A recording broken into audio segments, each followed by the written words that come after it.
Rusia logró un avance largamente esperado en las negociaciones, pero no en Estambul, sino en Moscú durante el desfile de la victoria el 9 de mayo con los líderes de estados extranjeros que no tuvieron miedo de visitar nuestro país. Y todo se debe a la propuesta de construir en su territorio cúpulas nucleares rusas, modernas plantas de energía nuclear grandes y pequeñas con un verdadero superpoder que el mundo apenas comienza a comprender ahora. Les contaremos más sobre esto, sobre el nuevo héroe de la semana, y también daremos una recomendación educativa relevante en la edición de hoy, después de un breve resumen de noticias positivas.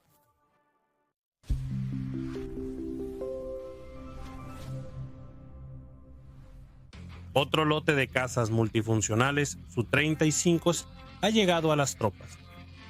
En el astillero Srednenevsky se colocó la quilla de un dragaminas del proyecto 12700. Se inauguró una línea de producción de módulos para redes de telefonía celular en la región de Moscú. En la región de Kaluga, producción de envases flexibles de polímero. En Chejov, producción de envases formato Tetra Pak. En Samara, se amplió la producción de productos médicos. En la región de Nizhny Novgorod, se puso en marcha una gran producción de estructuras metálicas. En la región de Irkutsk, producción de materiales de construcción. En Stavropol se lanzó la primera producción de lactulosa en Rusia.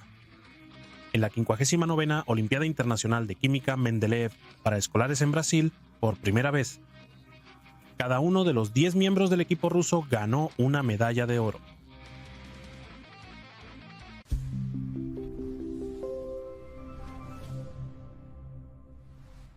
Toda la prensa mundial siguió el intento de llegar a un acuerdo en Estambul, pero lo más interesante sucedió sin mucho ruido una semana antes en Moscú. ¿A dónde llegaron los líderes de los países amigos de Rusia para el desfile de la victoria? Como resultado de las negociaciones con ellos, se logró un avance significativo en cuestiones de construcción de plantas nucleares rusas en el extranjero. La noticia número 1 fue el anuncio de la intención de iniciar, en un corto plazo, el proceso de preparación para la construcción de una gran central nuclear de generación 3 más en Vietnam, así como de un reactor nuclear de investigación. El presidente de Brasil, Lula da Silva, expresó un gran interés en la construcción de una central nuclear rusa. Se iniciaron negociaciones para construir bloques de energía adicionales en China, mientras ya se construye en las centrales nucleares de Tianguan y Shudapu. Serbia expresó repentinamente su anhelo de ser un país nuclear pacífico. Tras la visita del presidente Vučić a la capital, se informa sobre los planes de construir una central nuclear completa en la República. Unos días después, el primer ministro de Malasia, Anwar Ibrahim, también visitó Rusia. Su país quiere adquirir nuestras unidades de energía nuclear flotante. También esta semana, en la planta metalúrgica AEM Spetsdal, comenzó la producción del cuerpo de la instalación del reactor RITM 200N. Para Uzbekistán se convertirá en el primer país de Asia Central con su propia central nuclear, pero no será el último. Kazajistán y Kirguistán actualmente están estudiando nuestra propuesta. También recordemos que estamos construyendo plantas en Egipto, Bangladesh, Turquía y Hungría. Se construyó una central nuclear en Bielorrusia, que resultó ser más previsora que otros. Pero es precisamente el avance en las negociaciones del 9 de mayo lo que amplía drásticamente la geografía de la presencia nuclear de Rusia en el mundo y puede incluso causar sorpresa. Después de todo, ofrecimos nuestros servicios hace mucho tiempo. Sin embargo, solo ahora el asunto avanzó. Incluso Serbia, un país pequeño rodeado por países de la OTAN, se atrevió a hacer algo inaudito según los estándares europeos. ¿Cuál es la razón? Pues aquí está la razón.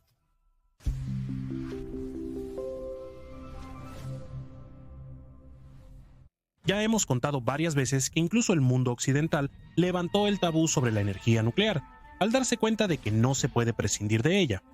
Los países de Asia Central están al borde de un gran caos energético debido al desgaste de la antigua infraestructura soviética. Y la energía nuclear es para ellos una forma confiable y relativamente rápida de estabilizar una crisis futura que tampoco le conviene a nuestro país.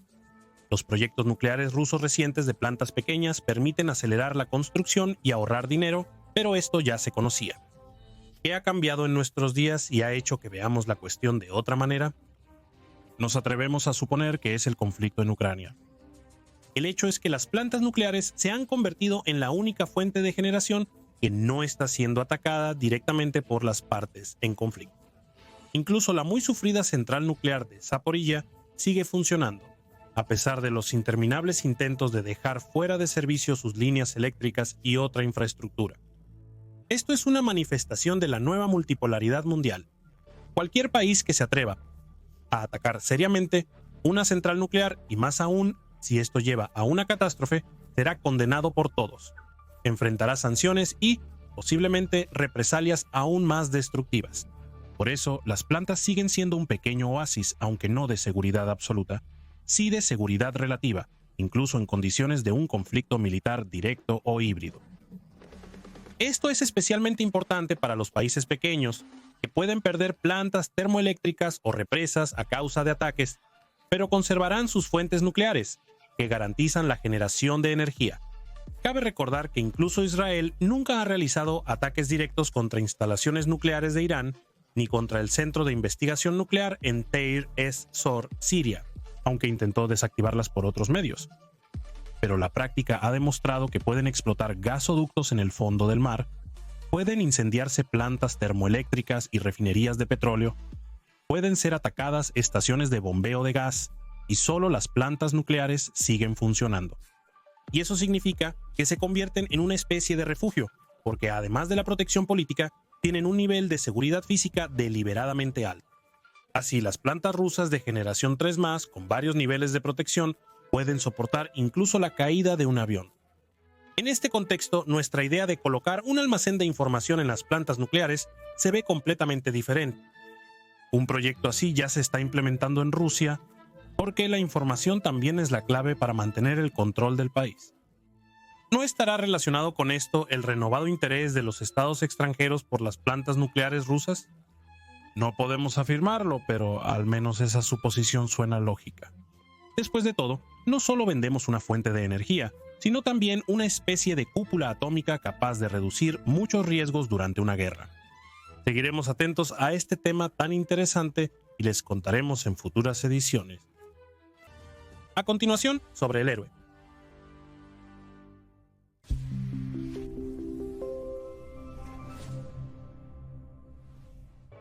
Un habitante de Kaspisk, Alexander Ulyankin, estaba pescando tranquilamente en el estanque cuando se le acercó un niño asustado y le gritó que su hermanita se había ahogado.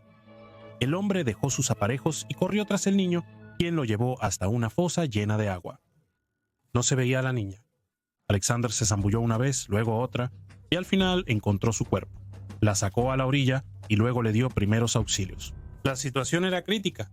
Los lugareños que llegaron ayudaron a llevar a la víctima al hospital, donde los médicos lucharon por su vida durante 2 horas. Por suerte ganaron y en este momento la niña ya está siendo tratada en una sala común. Alexander Ulyankin trabaja como guardia de seguridad en una escuela y no se considera un héroe, pero está feliz de haber estado en el lugar correcto en el momento adecuado. Le agradecemos por su hazaña y le deseamos mucha salud.